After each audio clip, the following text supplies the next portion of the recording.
Hey, Calran here, and welcome back to Front Mission 3. Believe we're heading into the tunnel now, right? Or we already are in it, actually, but this next mission should be the one I was thinking of where, I think it's our first encounter with these characters known as the imaginary numbers. And they're a bit tough, but, I should be all set now, so let's just hop right into it.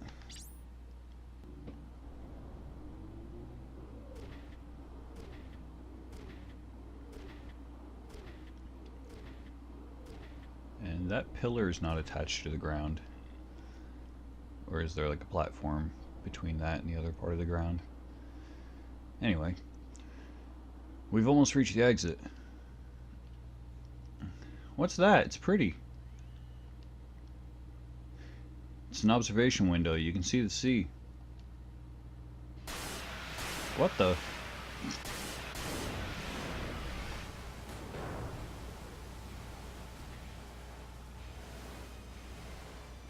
What? Wanzers? They came in those torpedoes. Looks like we're not the only crazy ones out here.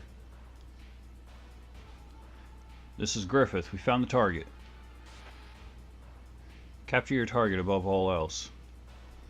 But if all else fails, destroy them. Those are Luca's orders. Roger. All units, you know the drill. Yeah. Yeah, as it just said there, you saw an imaginary number.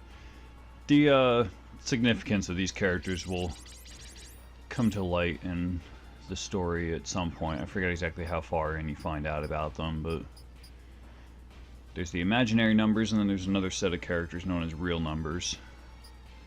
And the real numbers are the ones you really gotta look out for, but the imaginary numbers are pretty badass themselves.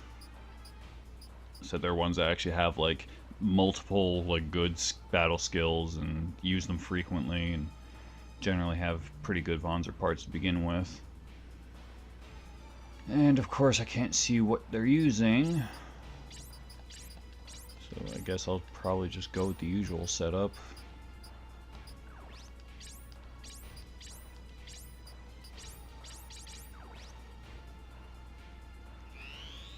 And hopefully I don't regret that.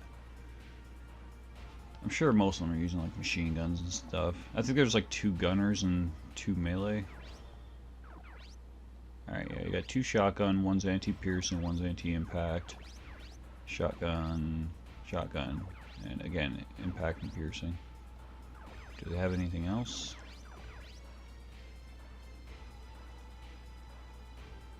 Damn, yeah, the this Key Bing model you actually don't even get access to till like way later in the game. I mean, like it's actually one of the ones that's exclusive to you have to hijack it in order to get it, but I think this is probably the first time. Well, obviously it's the first time you see it, but I don't think you see it again until like later in the game. Yeah, he's got double assault and the Void 40. I think most of my burst weapons are doing like 30 something, so that does actually work on a Void 40. Alright, so yeah, he's got melee and shotgun then. Melee and shotgun. Yeah, this is another like big difference. Just the imaginary numbers are actually equipped with 2 weapons. Like most of the enemies up until now have just had 1 weapon in their left hand, and that's it. Yeah, even like the nameless characters have double assault.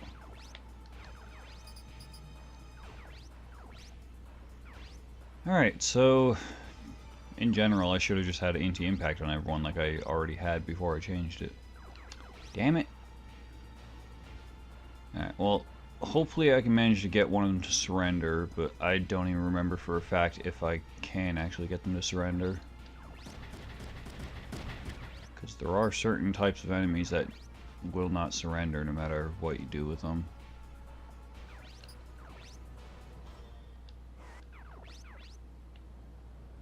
Well, this guy being a named NPC definitely won't surrender, so I can deal with him as quickly as possible and get him out of the way.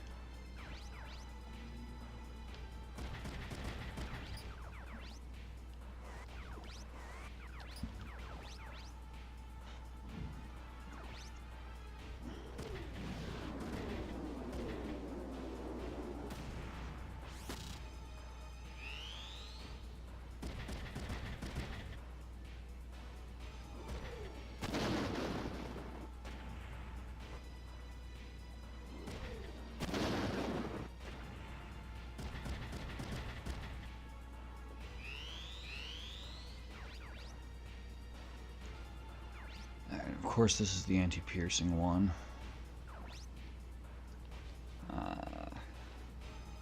Let's continue with missiling this guy first.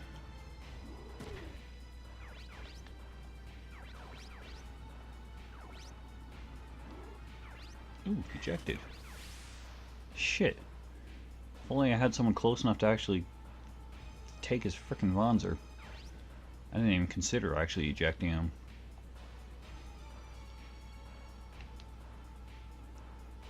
Ah, damn it. That would have been an easy way to get one of them. Yeah, Kazuki's still using the grapple arms, but he does have eject punch. Man, I should just come into this fight with like nothing but eject punch equipped to the Kazuki and just run in there and start ejecting everyone. Well, I don't know. If I have to, I may actually record off screen and just redo the battle, but we'll see how it goes.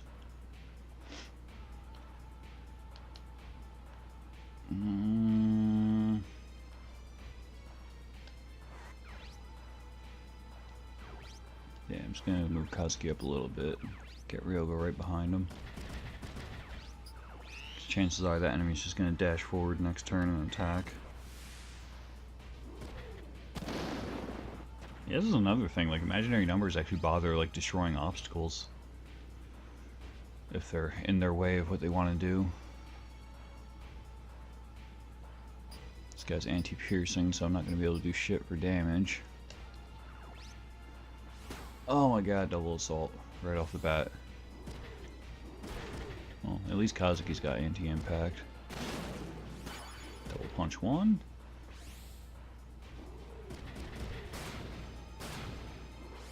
Yeah, even with a double punch, he really didn't do much damage.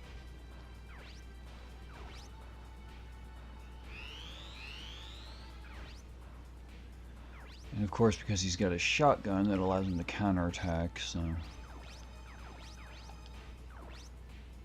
Continue beating up Griffith over here.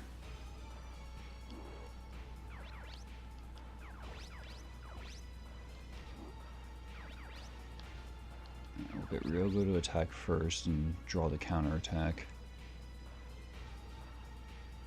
And of course, once again, the enemy's going to do more damage than I do. Which was the case to begin with, but on top of that, he's got anti-piercing and I don't have anti-impact, so... That's going to be a noticeable difference. Come on. Yeah, I'm doing like 30 per hit. He's going to do 45.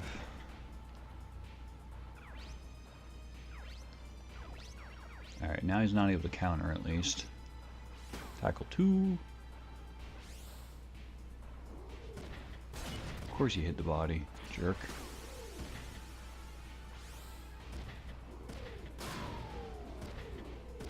And eject punch. And damn it again, like... That shit always happens when the enemy's just gonna jump right back in there next turn. So I mean, granted, I guess I should try to get Kazuki to attack, like, earlier in the turn, but... Because I usually wind up having him attacking last.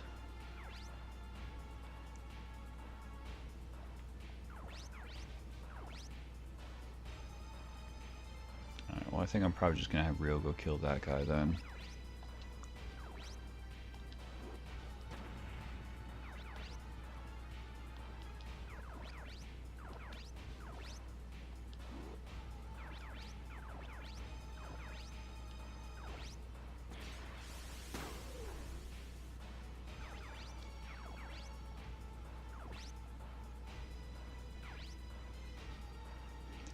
Alright, well at least I can do more damage to this one.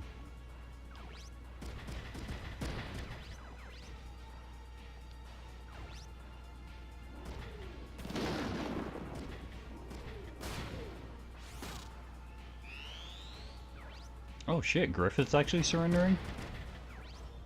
I did not think it was possible. I mean, then again, if he can be ejected, that probably means right there that he can surrender. Because I'm pretty sure the types that can't surrender also can't be ejected for, like, you know, similar reasons. I wonder if they can't take pilot damage either. It's like there's certain NPCs that just like they don't want you taking their wanzer or something, or don't want you taking the easy way out. Like you have to destroy them.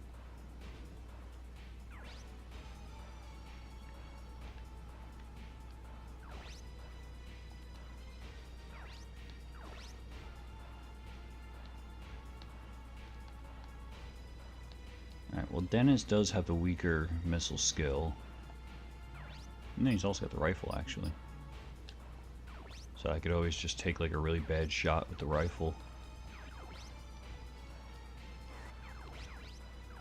65%. I'm fairly certain that won't kill him. Alright, cool. Missed and he surrendered. Alright, so I don't have to replay that then. Or don't have to replay this, I mean.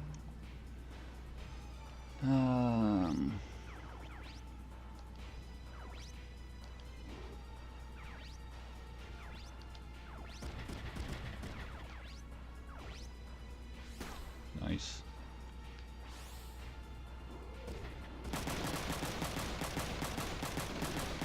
Down goes that one.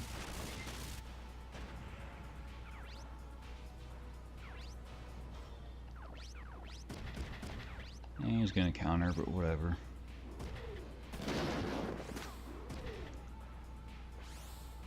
That's just gonna piss Kazki off.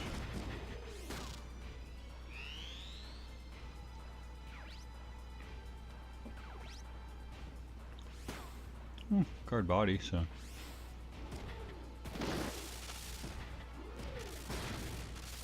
It's kind of disappointing that it doesn't also guard the legs. Because like you would think because he's trying to focus the damage onto his arms that it would just strictly focus the damage on his arms.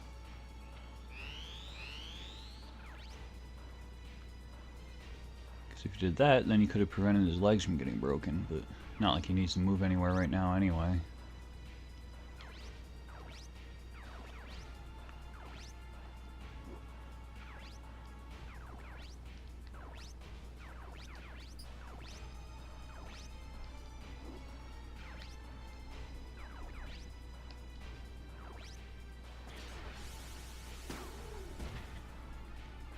I didn't realize he was at an angle. Oh, now that one's surrendering. Well, unless Ryogo kills him, which he probably will. You jerk.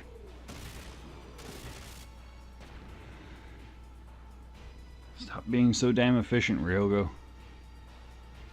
Alright, so that battle didn't take nearly as long as I thought it was going to. Guess I really overestimated that. And yeah, I still got minus for average weapon level. Whatever.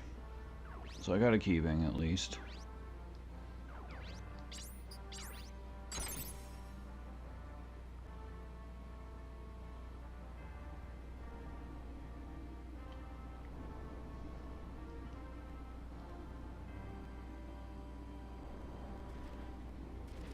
Yeah, I feel like they still show the explosions there on the ground from the actual battle.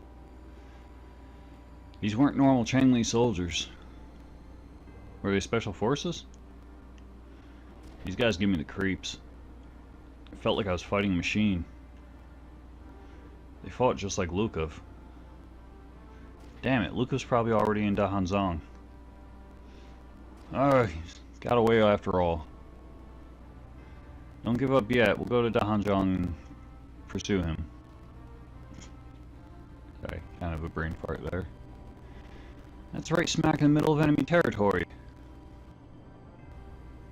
I have contacts there. Let's just think about getting there.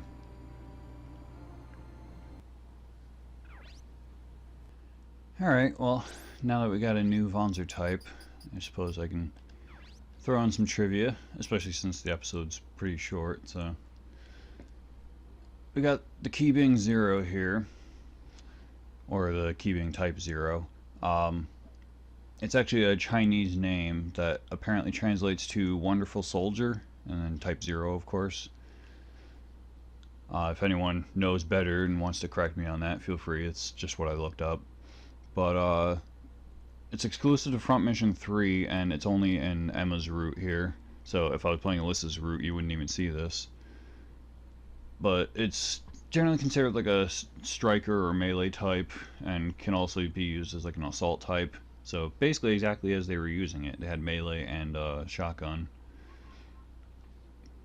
Because the thing is that it like its overall stats are comparable to most melee types, but I guess it has like slightly higher or maybe even considerably higher. I actually didn't check exact stats, but it's got better armor and I think like considering its armor and like its overall weight, it's a bit more accurate, I believe, than most melee types. And then it's also supposed to be like really mobile too. You can see like the reverse jointed legs are supposed to be kind of indicative of that. But yeah, I mentioned it's a Chinese name. It's made by Shanghai Steel from the DHZ. And its skills, the body has Revenge 2, which I forget if I've mentioned that one before, because I think Revenge 1 was on... I kind of want to say it was on the Kyojin that Ryogo started with. But the Revenge skills, I forget if they're like exclusive to counterattacks or whatever, but the idea is basically just it takes whatever damage that character receives and adds like a multiplier to it, and then adds that damage to their counterattack. I'm not sure what happens with it if you attack first. It might actually like just force you to attack second. But yeah, its arms have topple punch, which I mentioned previously, the topple shot skill. And topple punch is basically the same idea. It knocks the enemy over and reduces their AP to 0. And although I think topple shot only does half AP, but topple punch actually reduces it to 0. And just like with topple shot, they can't counterattack for like the rest of the turn or whatever. And the legs have the damage fix 200 skill, which I think I mentioned previously. I had Kazuki has the skill, the damage fix 100, I think, which is just so well for the 200, if it fixes damage between 200, or rather between 201 and I think 300, and any damage that you take that's within that range gets reduced to 200. And as general sort of trivia for it, aside from all the stuff I just said, the type 0 in its name, on top of the fact that it's not even listed on the Shanghai Steel website, kind of suggests that it's probably a prototype, and it's actually only used by the imaginary numbers, so it may have even been made exclusively for them. But yeah, I mean that's basically why you can't ever buy it in the game. You can only get it from the battles, and also from what I read up, you only ever see 6 of them in the entire game. So I just saw 4 of them in that battle. So there's going to be a point sometime later where I'll see 2 more. But I managed to get the 1, so that's good enough for me. Especially since I currently only have like 1 melee type anyway. But that's it for the trivia. So we managed to pick that up from the battle, so I don't have to replay that or anything. And in the interest of actually having a short episode for once, I think I'll actually just cut it off here. So, as always, I'll be back in a bit with some more, so I'll see you around.